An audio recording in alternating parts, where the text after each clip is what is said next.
Hello and welcome to The Best Of. I'm your host, Ricky Tucker. The Best Of features the best business, entertainment, sports, and the community. And it is with honor and pleasure that I receive and interview this guest tonight.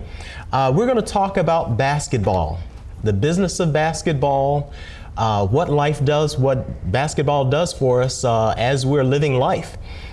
He is none other than Coach William Bill Smith, former head basketball coach, and he also is helps to coach collegiate and professional teams. Welcome to the show, Coach. How are you doing? Well, thank you, and I'm doing fine, and it's indeed a pleasure to be here, and being a guest of yours means a great deal to me. It's all my pleasure. I tell you what, it's a little bit tough for me to hold myself back because I'm so excited about getting the opportunity to talk with you, and even more so to have the people in the audience to learn some things about Coach Smith. I had the pleasures of meeting you some 7 years ago, and it has been an awesome pleasure for me to get to know you. So let's let the other people out there get to learn a little bit more about you. Tell us some things about yourself and your interest in the game of basketball, Coach. Well, I'll just start. I first and foremost have to give acknowledgement to a number of people. I would have to say that my high school coach, Jumpin' Johnny Wilson, was instrumental in me becoming a student as well as an athlete and getting a degree.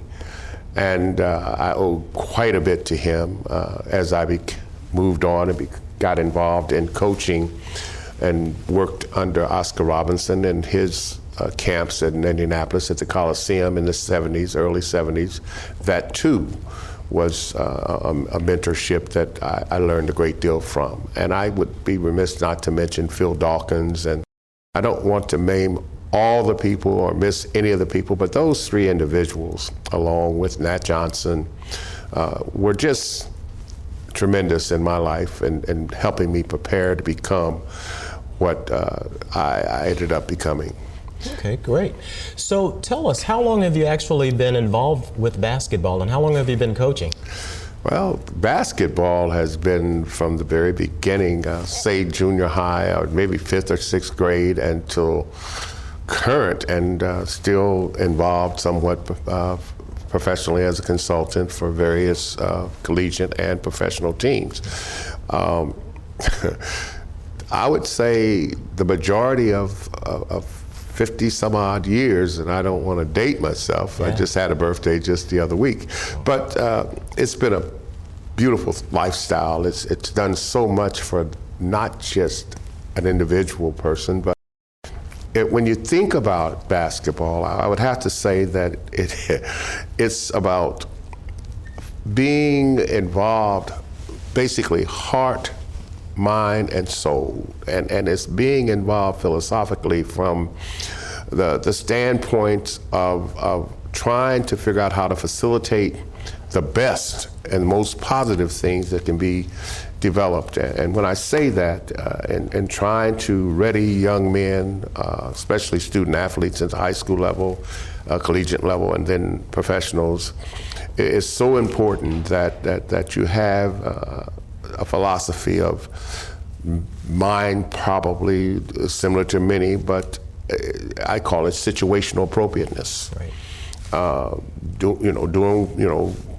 Handling yourself from the, I guess you would say, streets to the White House, and how to yourself both from the standpoint of behavior and usage of your verbalness. Yes, no, thank you, I'm sorry, excuse me, please. And then in the hood, well, what's up? Looking down as opposed to looking at a person in the eye. So all that's important. But with that said, there's so many different facets. When you think of that, you must also think about how you want to ready those individuals to meet life and to meet challenges, hopefully, of the future in terms of a profession. And it's very, very few that gets that opportunity, but at the same time, I think they should know, and I think they should be ready for life as well. And so it's important to have this third person concept of we, us, and our in terms of developing whatever philosophy, whether it's dealing with people, your offense, your defense, how you're going to approach scouting reports, what do you want emphasized. And with that said, it leaves you trying to facilitate within yourself and to make sure that it's honest with the people that you respect, meaning the people that you're coaching, the people that's affiliated with you in the game, and earning their respect, that you sort of, in my sense, visit maybe a 5-concept situation, being more of a cross sort of thing, and then the top one, you want to deal with a positive self-image. And you want to try to facilitate that. And I think with that, then you move over to another window pane over there, and it's dealing with possibly giving back, the rite of passage, leaving something for the next generation. And then the third, down, we talked about this over many a years, Sankofa, which is an African word, a Ghana basic bird that walks daily with his head in his solar plexus, and he's looking backwards, but he's moving forward. So that too is important. And then the last part of this is where I call he ain't heavy, Kean Young, I think his name, Key Young, where he's lifting up the individual. And then going back to the very beginning of that cross, that prison, that window, if you can do it how you must, but having a relationship first and foremost with your maker, with who brought you here. And with that said, we can now probably go to another area that you would like for me to visit, but I just so caught up in trying to make sure that coach, if he's a coach, walks the walk, not just talk the talk. Absolutely. In other words, live the life. Right. And it's important because young people today will figure you out in that much of a time span, and it's not much that you have. Right. And when you think about that discipline aspect, which is a second philosophical point in dealing with people and especially teams, it's a self-discipline aspect. But with it being employed, it has to also embody what I call flexibility. You be flexible, get bent out of shape. And I think what I should have said initially too, in honoring a beautiful young lady that I know, preferably your wife, she and mine, but this what we're hopefully doing in this short period of time reminds me of what a minister had said one time about giving a sermon. Hopefully we, like the well-dressed, the well-mannered lady wearing a beautiful dress, short enough to be interesting and long enough to handle the important parts, cover them, that may be. Absolutely. So hopefully that's what we'll be able to accomplish. Well, thank you very much. And now the people in the audience really see why I was so excited at the onset, because even though we're talking about the best of basketball, and I said at the opening that we're talking about basketball, now they see that Coach Smith is really about much, much more than just the sport of basketball. You've already talked about living life and raising these young people, and you've mentioned young student athletes to really be responsible adults. So that's the thing that we're really excited about. Now, you've had somewhat of a history in this sport. So tell us about, maybe just tell us about with your some of your high school experience at the high school level. Well, first, as I pointed out, at 1972, or back in that time, I was honored at becoming a head basketball coach at Broad Ripple High School. Also during that time, Oscar Robinson was running a Pabst Blue Ribbon Clinic at the Coliseum in Indianapolis, where I got an opportunity to receive a great deal of tutelage from him in terms of learning about the game. And what was most important, and I think it's important in anything we do, is communication. And I never will forget, we were running a dribbling drill, and one-on-one, and I was telling the kids, I said, take up the slack. Oscar walked past, he said, well, what does that mean? Yeah. I said, well, Oscar had me take up the slack. He said, you need to tell an athlete or tell a person what you want him to do. Just that. I said, well, what do you? He said, tell him, beat your man. And believe it or not, when I said that to them, those little kids, they start going past each other. And then he came up with, beat your man, look for a shot. Beat your man, look for a pass. And all this became very, very informative to me. I then chose to redo my booklet, my handbook in basketball, to where anything said to a player, because the game is so fast, must be said, well, first of all, as simply as possible, and with as least amount of words as possible, and it should paint a mental picture or bring about a reaction, or you don't need to say it. Absolutely. And so that's pretty much the foundation of me coaching and becoming a head coach, and being honored at that time to be under his tutelage as a young man and working in his camps, and to have him, and he's such a beautiful person, to give information. Sure that it had many people knew those kinds of things early on would have made a difference in their coaching. Absolutely. Well, we want to make sure that we give the audience as much as they can get within the time frame of the show. If you could just quickly rattle off a few names of people at Broad Ripple, because a lot of people are not familiar with Broad Ripple or where it is, or some names that they may recognize. If you could rattle some of those off, we'll move forward from there. Well, first of all, let me sort of pay some homage to another person who was the principal of Broad Ripple High School during my tenure with a lot. His name was Donald Glenn, the principal, and he allowed the proper amount of balance between having fun and having academic excellence to be able to develop the team to become a championship team in 1980. But with that said, players that set, I think, the mark. One being Mike Woodson, who played for Broad Ripple from 72 to 76, my first All-American. My first high school, he played for Bobby Knight for 4 years, probably the 5th or 6th leading scorer in the history of Indiana basketball at University of Indiana. And then Don Cox, another all-star.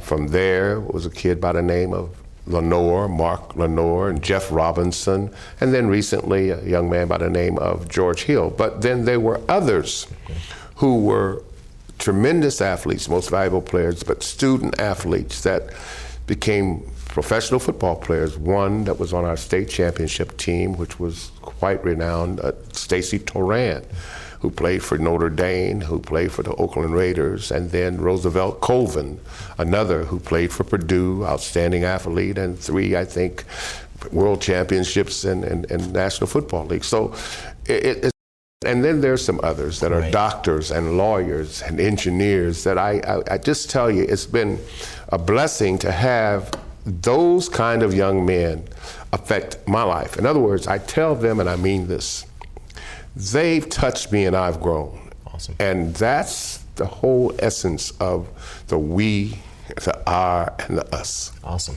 All right. Well, let's talk about, I think you've mentioned, you've already covered the high school, and then you've talked a bit about professionals. Anything else you'd like to share with us? Because you've had some exposure in the professional environment as well. Well, let's say first with the Collegiate. I've been very blessed to be among it's a fellowship of coaches that are probably 35 to 40, and it's the retreat that we generally have every year, primarily headed up by Larry Brown, John Calipari, Mike Woodson, and a host of other renowned and very name-worthy and noteworthy coaches. And we sat and we talked the game of basketball. And we, when we enter that arena for 4 days, your ego is left at the door, because there you're talking philosophy, fundamentals, techniques, skills, drills, and the whole ram of those kinds of things. And so with that said, I've been blessed to have been taken under the wing of one of my former players, Mike Woodson, who has chosen to have me involved in the level of professional basketball and as his consultant. So it's been a beautiful thing to so I should say, from high school to a professional game and be able to seemingly have some worth. Yeah. You know, Coach, when we talk about athletes, generally the public hears just that. But in all of the years that I've known you, I've never heard you say athlete. You've always led with student athlete. Your focus is a great deal on the student portion of the athlete. If you will tell us why is that so important to you? Well, I think, as we all know, once you can get the mind to believing, then the achievement is not far behind. And I think in order to set the tone for the game of basketball, or for the game of sports, it's so now scientific, and there's so much information, there's so much to know and so much to learn. And by the way, most of those athletes or student athletes are very highly intelligent. You know, people don't give enough credit to those young men being able to think of what's going to happen before it happens. And it's a mindset of actually being able to focus and put things almost in your mind in slow motion. But the game is moving full speed. And to do that requires progression of skill drills that are game-like to condition, but it takes the mind to wrap around what we're trying to accomplish together. And as I said, I keep saying, and I can't say it enough, this concept of the third person in the English language is so powerful. And when young people or anybody know that you're in it together, it's amazing how much can be accomplished. And so the mind, and definitely in that aspect of things, need to be addressed. Yeah. We come in contact, my wife and I are in business together, and we have the pleasures of meeting a great number of young people, people our age as well. And there are, we just can't measure the number of young people that know for a fact that they're going to be professional athletes. I mean, it's there, but you know, there are some limitations because there are only so many people who can actually reach that level. What would you say to an aspiring athlete in order to prepare themselves for the game, as well as having that plan B, because that's the one thing that we attempt to have young people to focus on? Well, let me just address what you just said a few minutes ago, prepare. I often think of Johnny Wooden, one of the most renowned coaches in the history of the game, coach at UCLA from Indiana. He had a quote, "Fail to prepare, prepare to fail."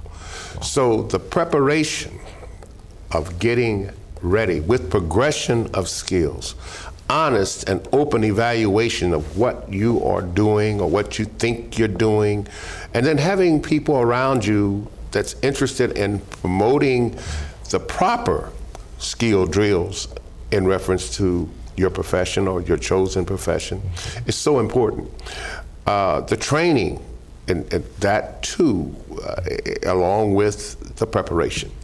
But now, the other aspect of this is quite a mystery. It's so limited in terms of the number of teams. I think there are 30 teams in the NBA. When you multiply 15 or 16 players by 30, that means that very few.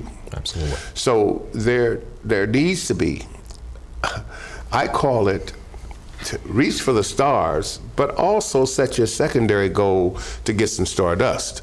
In other words, you when you're out there, you surely want to prepare for that, but you also want to make sure that you become a professional and do a great job of being a student or doing a great job of getting a profession, to where that falling short of that professional level in basketball perhaps doesn't leave you without skills of being possibly a coach. Not only a coach, a statistician, some other aspects in the game, a trainer. So, and then a medical doctor. I'm so proud of one of my young men. His name is Veron Cantrell. I got the name drop. This young man played for me, watched him grow. Came from the inner city where people claim that with a mom by herself you can't make it, but he ended up becoming the chief resident of Cincinnati Hospital. He's now in Indianapolis practicing. But those are the kinds of things that and he probably, in my estimation, up here was smart enough to be he was a quarterback, but to be an outstanding athlete and professionalism, but he ended up becoming a medical doctor. I've got others, Byron Mason, a lawyer. I mean, these kids, there's so many that I get just chills thinking about how they've blessed me. And like I said, how they've touched my life and helped me grow. So whatever little facilitating that may have taken place and them reaching where they did through what they feel I may have done, I'm so thankful, because it was not about me, it was about we, and it was about us, and it was about our. Well, that's the sign of a true leader. And once again, I didn't want to be selfish with you, and that's why I wanted to have you on the show so that we could share you with the masses as well. And as you were talking about that plan B, so to speak, and preparing for that secondary role. Right. I am so glad that you said it that way, because it's like a parent telling something to their young person. Typically, if they say it over and over and over again, it doesn't register. But when someone else comes, particularly a person of authority, then they get it. So hopefully there's some young student athletes who are out there that heard you say what has been said so many times by others, that it will resonate. Now, I'd like to the parents, because that's a sensitive issue too when we have athletes, young student athletes, and you've mentioned the young man that you were so proud of and the fact that he was raised by his mother. What advice would you give, whether single parent households or both mother and father within the household? Well, you know, parenting here again is almost like coaching. There's a flexibility that's required within parenting. And it's most important so that when you, and then I think parents do already know this, but I like to just insert that, understand that kids are entitled to mistakes. And they're also entitled to a second chance. And that's without question. So if you teach them the proper way, and if you keep them involved in, I would say now in our society, activities would tax their mind and would tax their soul and would tax their spirit, then that to me is how it comes about. And then being honest and open about what your expectations are. Right. And don't be making comments that you can't carry out. In other words, use the term if there needs to be some discipline. If there needs to be there's going to be some consequences. Absolutely. As opposed to, I'm going to bust your head. Yeah. Or you're not going to, no. Consequences. And help them and allow them to help figure out with you what possibly the punishment should be, or if there's a punishment or consequence or reward.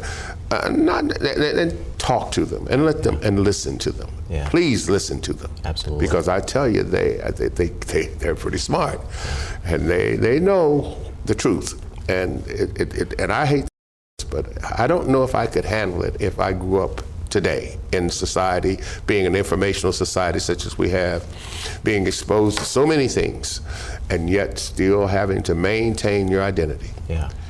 But you need to know that you're not junk because you were made by someone superior, and keep that in mind. Yeah. All positive. Great. Well, I really appreciate that, and we want to make sure that that information that you've shared and the knowledge and the wisdom and experience that you have, that you can share that with others. If someone wants to get in contact with you, and I know that there are a number of student athletes that are out there are a number of parents that are out there, There are a number of coaches even that are out there that would love to get in contact with you. I believe we're going to post your contact information, and of course they'll have my contact information as well, and I would love to get them to you. Now, I will tell you that Kyle Ripken has written a nice book, How to Raise an Athlete, and I would really love to read a book written by Coach William Smith on how to raise an athlete, how to coach an athlete, and maybe even how to parent that student athlete. That's interesting. This is not the first time I've heard this from you. I want to say this.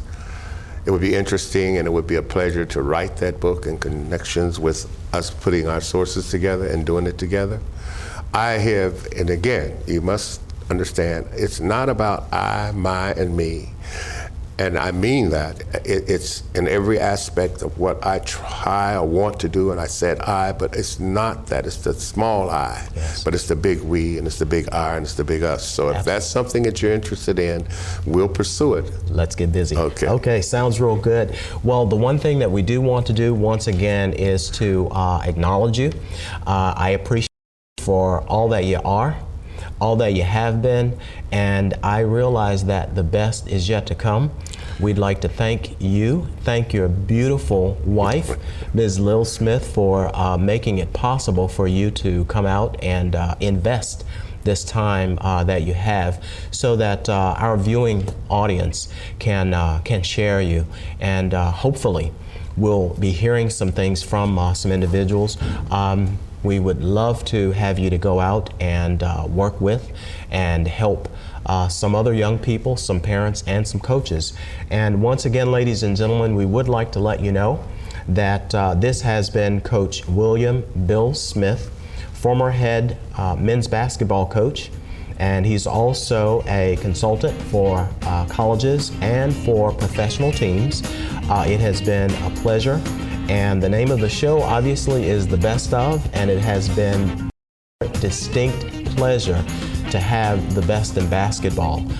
Coach, continue to do the things that you have done, and we really thank you, and it's been a pleasure to talk with you today. It's been my pleasure. Thank you so much. Thank you so much. And ladies and gentlemen, thank you for joining us. I am your host, Ricky Tucker, and this has been The Best Of, where we focus on the best in business, entertainment, sports, and the community. And as we always say, remember to always be your best. Thank you.